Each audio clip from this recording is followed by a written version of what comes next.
আজকের এই শোক প্রস্তাবে আরো দুই তিনটি নাম সংযোজনের জন্য আমি প্রস্তাব করছি, যে নামগুলো এই হাউজে উচ্চারিত হওয়া প্রয়োজন। আপনার মাধ্যমে আমি হাউজের কাছে প্রস্তাব করছি। গণ অভ্যুত্থানের অকুতোভয়ী সাহসী যোদ্ধা শরীফ ওসমান বিন হাদী, শরীফ ওসমান হাদীর নাম শোক প্রস্তাবের জন্য আমরা প্রস্তাবিত করছি। ভারতীয় আধিপত্যবাদ বিরোধী লড়াইয়ের অন্যতম প্রতীক শহীদ আবরার ফাহাদের নাম আমরা প্রস্তাব করছি, এবং ভারতীয় আধিপত্যবাদ বিরোধী লড়াইয়ের অন্যতম আরেকটি প্রতীক শহীদ ফেলানী খাতুনের নাম আমরা প্রস্তাব করছি। আজকের দিনটি আমাদের জাতীয় জীবনে অনেক ঐতিহাসিক একটি দিন, ব্যক্তিগতভাবে আমার জীবনেও। 2024 সালের 5ই আগস্ট তথা 36শে জুলাই শাহবাগ থেকে ছাত্র জনতার মিছিল নিয়ে আমি এবং আমার সহযোদ্ধারা এই জাতীয় সংসদের প্রাঙ্গণে আমরা এসেছিলাম। ছাত্র জনতাকে সাথে নিয়ে ফ্যাসিস্ট মুক্ত করেছিলাম এই মহান জাতীয় সংসদকে। সেই দিন আমাদের ভূমিকা ছিল বৈপ্লবিক। আজকে একটা ভিন্ন প্রেক্ষাপটে গণতান্ত্রিকভাবে নির্বাচিত হয়ে আজকের এই মহান জাতীয় সংসদে কথা বলতে পারছি, সেজন্য মহান আল্লাহ তাআলার কাছে এবং জুলাই গণ অভ্যুত্থানের সকল শহীদদের কাছে কৃতজ্ঞতা প্রকাশ করছি। মাননীয় স্পিকার, হাজারো শহীদের রক্ত মারানো আর অসংখ্য আহত পঙ্গু দেশপ্রেমিকের সর্বস্ব ত্যাগ করা মহান গণ অভ্যুত্থানের ফসল এই সংসদের অভিভাবক হিসেবে নির্বাচিত হয়ে আপনাকে অভিনন্দন জানাচ্ছি। মাননীয় সংসদ নেতা, মাননীয় বিরোধী দলীয় নেতা এবং মাননীয় বিরোধী দলীয় উপনেতা এবং সকল মাননীয় সংসদ সদস্যদেরও অভিনন্দন জানাই। আমি শ্রদ্ধার সাথে স্মরণ করছি আমার সেই ভাই বোনদের যারা নিজের বুক বুলেটের সামনে উন্মুক্ত করে দিয়ে আমাদের আবারও স্বাধীন করে নিজেরা স্মৃতি হয়ে গিয়েছেন। আমরা তাদের শাহাদাত কবুলের জন্য মহান আল্লাহর কাছে দোয়া করছি। একই সাথে আহত ও পঙ্গু জুলাই যোদ্ধা ভাই বোনদের প্রতি আমার সবটুকু আবেগ, শ্রদ্ধা আর ভালোবাসা দিয়ে কৃতজ্ঞতা জানাচ্ছি। তাদের সুস্থতা কামনা করছি। তাদের অমূল্য জীবন, রক্ত আর অপরিসীম ত্যাগের ফলে আমরা আজ সংসদ সদস্য।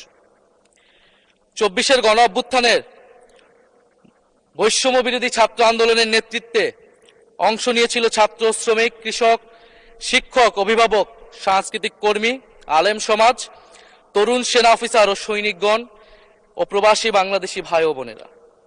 অভ্যুত্থানে গুরুত্বপূর্ণ ভূমিকা রেখেছে আমাদের নারী সমাজ, সামনে থেকে নেতৃত্ব দিয়েছে ও নির্যাতিত হয়েছে।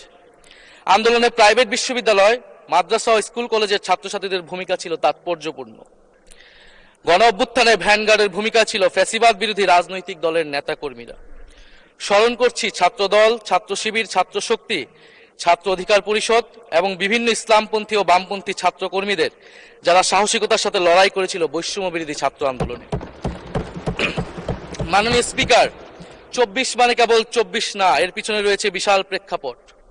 আমি স্মরণ করছি 47-এর আজাদীর লড়াই, 71-এর মহান মুক্তিযুদ্ধ এবং 24-এর ছাত্র জনতার গণ অভ্যুত্থান এবং সকল জাতীয় শহীদকে। এ সকল ঐতিহাসিক জাতীয় সংগ্রামের ধারাবাহিকতায় আজকের বাংলাদেশ গৌরব নিয়ে দাঁড়িয়ে আছে।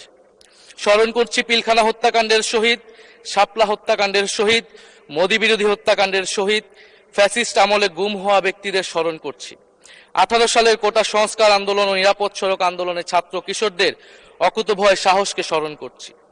স্মরণ করছি আমাদের ভাই শরীফ ওসমান হাদী, যিনি তার সাহসিকতার মাধ্যমে বাংলাদেশকে একটি ইনসাফ ভিত্তিক বাংলাদেশ হিসেবে গড়ে তুলতে চেয়েছিলেন। তিনি আর আমাদের সাথে নাই। আমরা ওসমান হাদী ভাইকে স্মরণ করছি। শহীদ আবরার ফাহাদ ও শহীদ ফেলানী খাতুনকে স্মরণ করছি, যারা ভারতীয় আধিপত্যবাদের বিরুদ্ধে লড়াই করে বাংলাদেশকে আজকের এই জায়গায় নিয়ে এসেছে। 24-এর ছাত্র জনতার গণ অভ্যুত্থানে মাঠের নেতৃত্বের একেবারে সামনে থাকার কারণে আজকের দিনটি আমার জন্য একই সাথে আবেগের, কষ্টের ও আনন্দের।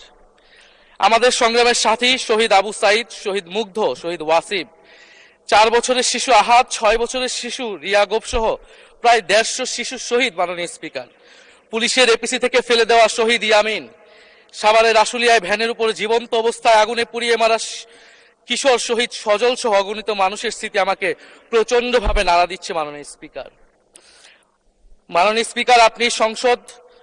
আপনি মাননীয় সংসদ নেতা, বিরোধী দলীয় নেতা সহ সংসদের সকল সদস্য এবং আপনার মাধ্যমে দেশবাসীর উদ্দেশ্যে আরো স্মরণ করিয়ে দিতে চাই, মাকে উদ্দেশ্য করে লেখা চিঠি 10ম শ্রেণীর ছাত্র শহীদ আনাসের, যিনি বলেছিলেন একটি প্রতিবন্ধী কিশোর, 7 বছরের বাচ্চা, ল্যাংড়া মানুষ যদি সংগ্রামে নামতে পারে তাহলে আমি কেন বসে থাকবো ঘরে?